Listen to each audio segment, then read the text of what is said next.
Hi everyone, welcome to Appliance Advisors. I'm Francesco, joined by my co-host Dennis.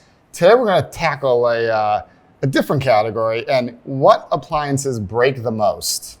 I start to twitch because these are all the calls we get. Exactly. Yeah, these are the ones manager escalations. Yeah. So we're going to throw some stuff out there for sure. What we see, and the reason we can talk about this too is we have a full service department. So these are things that we see every single day from customers, from our service department. So these are things that we have a lot of experience with for sure. And which appliances tend to break the most. Now, that's not to say that you shouldn't buy them. Some of this comes down to maintenance. Some of it may come down to just, the type of appliance in general may tend to break more often Sometimes than not. luck. Yep, sometimes luck, absolutely. So let's jump right into it. What would you say are kind of some of the appliances that break the most? It unequivocally starts with ice. Yeah. Anything to do with ice. Yeah. I don't care if it's a freestanding ice maker or if it's an ice maker in the door, ice and water, or and the reason being is in most cases, there's plastic, right? If you go to your refrigerator or any ice maker you have, you see plastic, and what is it trying to do? Grind something that's almost as hard as a rock. Yeah. Like, it's just common sense that it's going to break a lot. And let's start out with the most common, because you sell the most of them, will be refrigerators with ice and water. Now, there, people generally say one of two things. They're either addicted to both the ice and the water, or they're addicted to just water. Yeah. And I tell people on the waterfront, if you're somebody that's addicted to water, then you should really you can change that whole thing. And we can sell you an inline water filter that is superior to the water and way more economical and just amazing for you. But we won't get off that if it's water. But if it's ice, the ice maker's hard. And specifically if you like crushed ice, crushed like ground ice, it's even worse. So, the ones that go under the counter in the ice makers, it's all down to maintenance. People don't descale them. There's very routine maintenance that needs to happen. A lot of times people are putting these outside. A lot of times people are buying models that don't have pumps.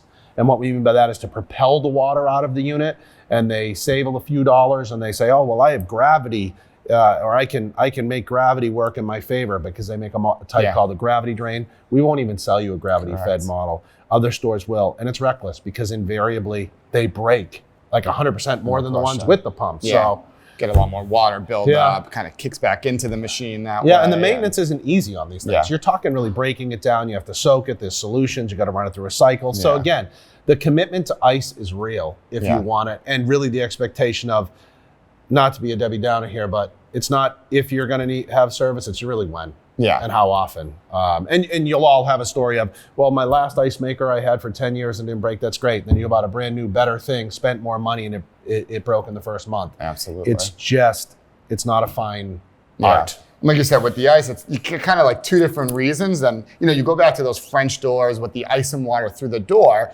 the plastic parts and crushing. And part of that too is just, it's in a refrigerator that you're trying to make freezer cold ice in the refrigerator portion of the refrigerator too. So you're gonna get, melting and, freezing again in blocks, and it kind of gets clogged up. So even on those, there's definitely some maintenance. Like if you don't use the ice a lot, you really want to make sure you're taking that out, emptying it out, so it's not kind of getting clogged up in there. And definitely, like you said, with the undercounter, it's for a completely different, it's really all maintenance when it comes to that, and the descaling and cleaning and things like that too, which kind of is similar to maybe the next one we'll talk about with the maintenance and descaling, and that's coffee makers. Yes.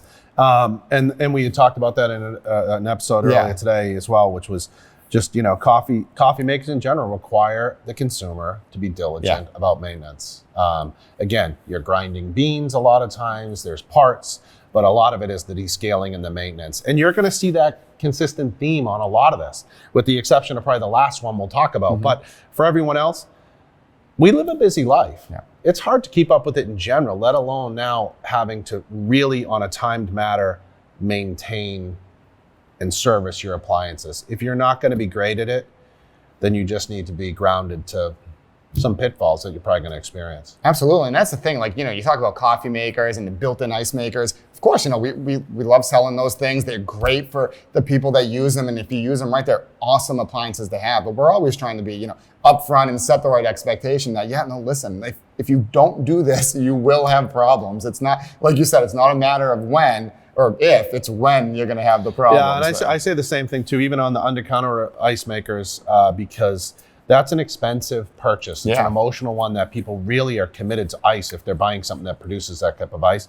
That we offer a service now. We'll preventatively maintain it for you. We'll come and clean it and descale it and do those things. It's an additional service, of course, but it's something that if you just know you're not going to be the one to do it routinely, see if the store that you're buying it from offers any of those additional services to just take the headache away, and we'll take care of it. Yeah, someone definitely needs to do it for sure. Yep. So the next one, let's talk about this category. And this has been a kind of an coming back type of category. Yeah. So let's talk about combo washers, all-in-one washers and dryers. Yeah, so the old combo, and we say old, they still exist. Yeah. There's this 24-inch really compact all-in-one, a lot of times running off a 110 power, but even still, that was out there. They require real maintenance. There's a filter you got to get down, you got to remove it, you got to scrape it out, you got to clean it routinely because the lint would attach to the innards of this unit. And if you weren't routine about taking out, you're going to need service calls. So that's a unit that you just have a lot of service because it's kind of, again, a dirty job and one that really doesn't always identify that you need to clean it. Yeah. It's just telling you routinely need to clean it. I think it varies every couple weeks, every week. Some will say every time, some will say, and people just don't do it. Yeah, absolutely. And this is a category too, with the new, you're starting to see a lot of new models out now from GE and LG and Samsung, and they've gone to heat pump where, should be less lint buildup. They will dry faster. And while these ones haven't been out nearly as long as some of the older models, they seem to be better in some cases, definitely with the GE and the LG, but who knows what these are going to be like in the future too. And while we love these machines, and I think they're great for the right person, there's definitely things just as far as performance that you need to consider as well, where, if you're doing one load of laundry, that's okay. But, it's going to take some time to wash and dry, and you're not able to kind of do that chain laundry like you do when you have two separate machines. Yeah, and if this all-in-one, just this conversation of a combo all-in-one washer is something that piques your interest and you're like, I'd like to know more. Yeah. Absolutely watch our videos. We have in-depth broken down each one, literally are showing you the effects, taking the machines apart, the LG, the Samsung, and the GE. Yeah. So we were kind of the first to test them in the country in most cases and the first to report on them, but we certainly are selling them. The Samsung we are not because it definitely collects lint. It's unequivocal. You'll see it for yourself, and we're not trying to be... Definitely. Yeah. So last one we're going to talk about here, microwave drawers, but not any microwave drawers. Yes. Now you're starting to see some microwave drawers, and they've been out for a little bit in some models, that have kind of that flip down display. Yeah.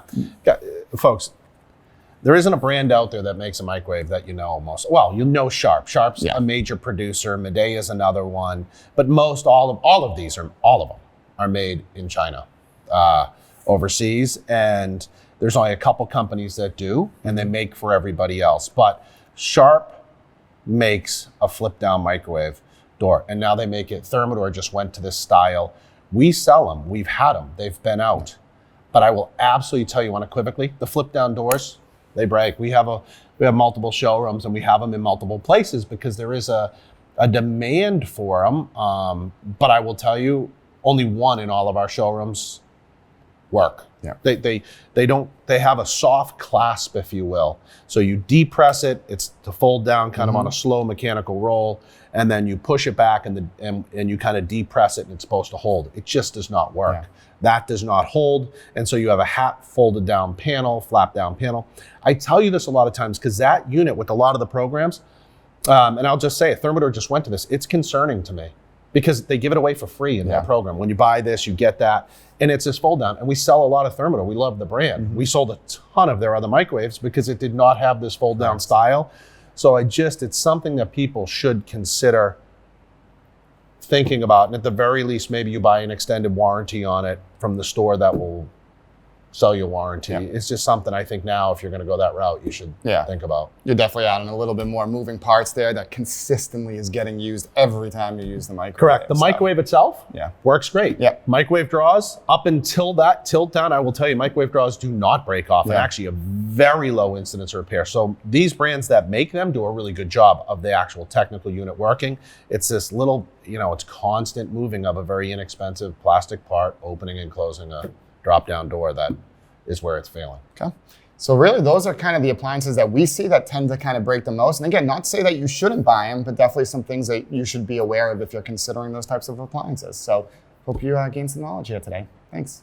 And don't forget to follow us on social media for appliance tips and updates from Yale Appliance. Your feedback is what shapes our series. Like what you saw, give us a thumbs up, share it with your friends, and drop your thoughts in the comments below. We love hearing from you. Stay informed and inspired on all your appliance needs. This is Appliance Advisors signing off.